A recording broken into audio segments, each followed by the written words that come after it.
Hey guys, welcome to Bullshit Games. I am the Lich Lord, And I am the Merc. And tonight, on our third try now, hopefully the frustration level is getting high. We're going to try to finish a video. We really need to get a new camera of some variety. I mean, this is our third try. Let's put it that way. But anyway, we have finally gotten a couple games of 2.0 in. The first game was FSA versus Prussians. It was a big game, 1,500 points. And the second game was FSA and Russians versus Prussian Empire and the outdated Ottomans. Yeah. Because the new rules aren't up for them yet. Which I think we're going to focus mostly on the first game. Just for time purposes. And the fact that the first game was just the both of us. Right. It was a little less confusing because in the second game, my dad played the Russians. Yeah. And our other friend played the Prussians, which he's isn't not used his to playing. And, so it was a lot of explaining on top of explaining. Right. So the first game better illustrates our experiences with 2.0. And just learning what's going on. Yeah. I don't feel like there are a few things different that we did wrong. Yeah. There are a few things that we did wrong. Yeah. In the first game, but that'd be a good thing to talk about. Even. So I played FSA. I ended up with 3 large ships. I had the new submarine, the Boston, which is awesome. I had the Liberty battleship and the Independence battleship, which the Liberty is better than the Independence. So if you have the points, take it instead of the Independence. And I used 3 Georgetown cruisers, 3 Lexington cruisers. I had the 6 Turtle assault subs from the Boston. And then I had corvettes and frigates. Aside from the differences I saw in the old battleship compared to the new battleship, the new cruisers are better than the old cruisers. The old cruisers have a place. They're cheaper, but the new cruisers have sustained fire 1 on their turrets.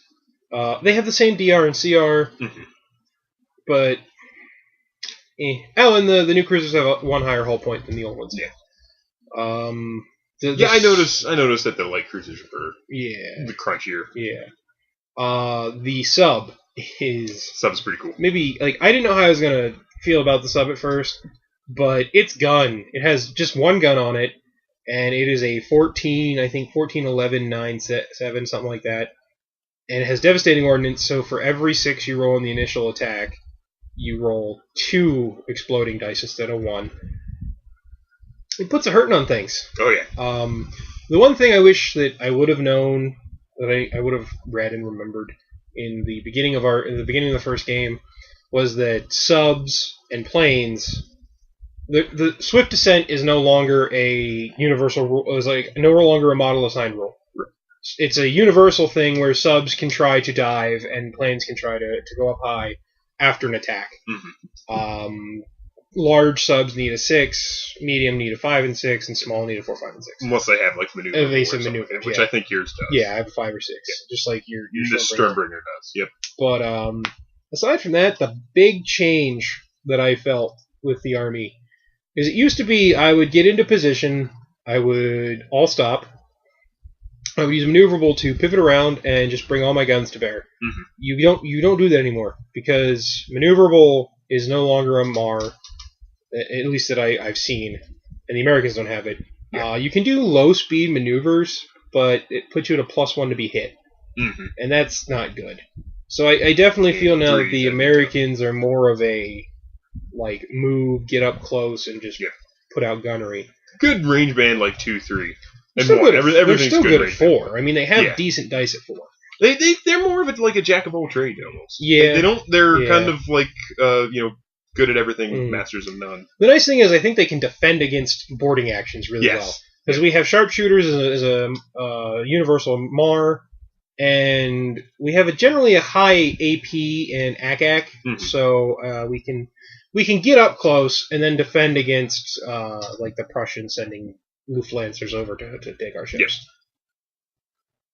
Well, I played the Prussians, of course. I always play the Prussians or the Ottomans, but I played the Prussians in this game. But basically, they don't have any of the real new stuff yet. The Kaiser Karl heavy battleship isn't out yet, which I'm definitely going to get as soon as it comes out. And the new just regular frigates, I'm not sure exactly what they're called. I don't have them yet. But basically, my army was the Emperor class battleship, and on that I took but they have an internal Tesla generator now, and I just took 3 turrets.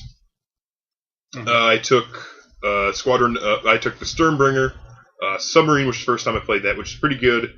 It's definitely a support submarine. It's good at range band 2 through 4. It also has a Tesla Bombard, which shoots in everything but 1, and it has 12 in range band 2 and so forth. I think it's like 7 in range band 4, so it's pretty good. Mhm. And it has 2 Spear Saluters, which are also very good, especially when they're accompanied by the Tesla Bombard. But what else did I take? I took the 2 Königsberg class battle cruisers, which they've been around for a while. I took 3 Donnerfaust support cruisers, which they're pretty cool. They have Tesla broadsides and 2 Spear Saluters, which are and they're definitely a support unit. Also, they're a support cruiser, but they also pack a pretty heavy punch. And they were good. I felt like they did a pretty good job in the first game we played. In both games we played, actually. Well, I didn't play the Prussian second game, but first game they did well. I had 2 gunships, which the big difference now in them is they can have an internal Tesla generator, which I think they had that before.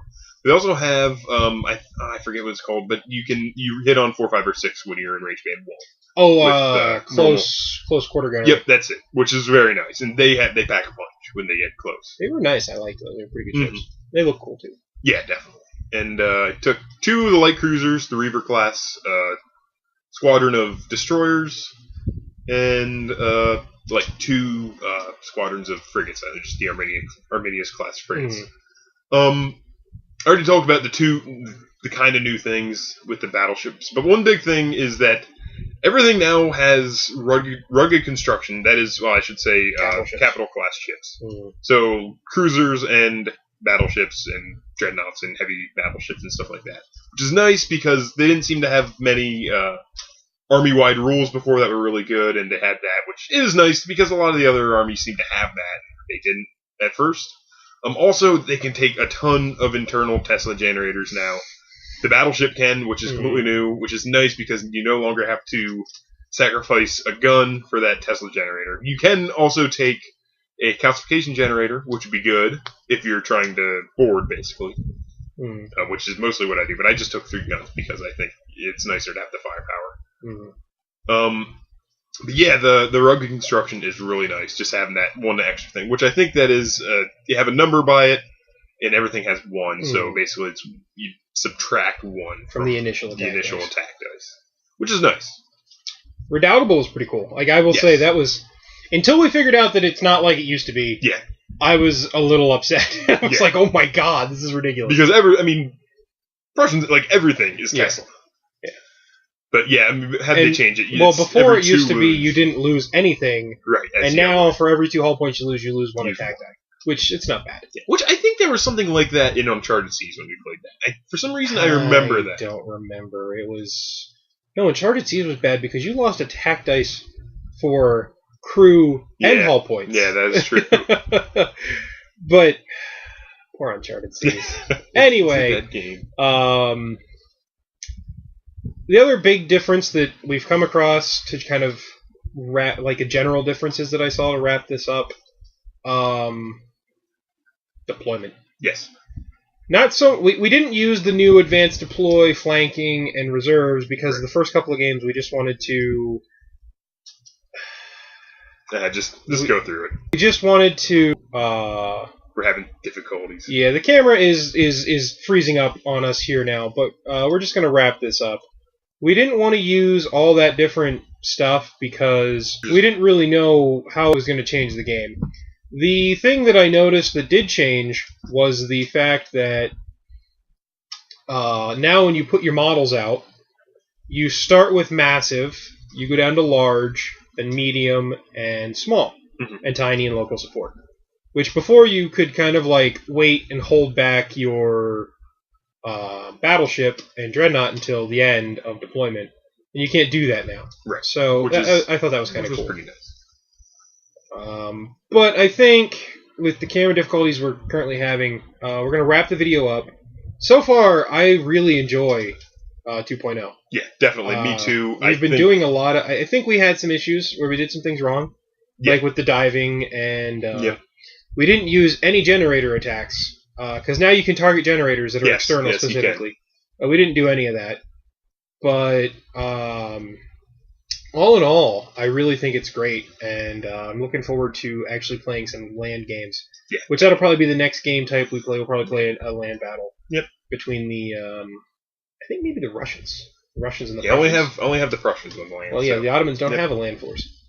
Other than the giant air carrier. But anyway, thanks for watching. Hopefully you guys, the video's not too bad. Hopefully if you guys liked the video, leave us a thumbs up or a comment. Share us with your friends, and if you want, subscribe. Always helps us out. That's going to be it for us here tonight, Bullshit Games. Anything else you want to say? I think that's it. All right. See you guys later. Have a go.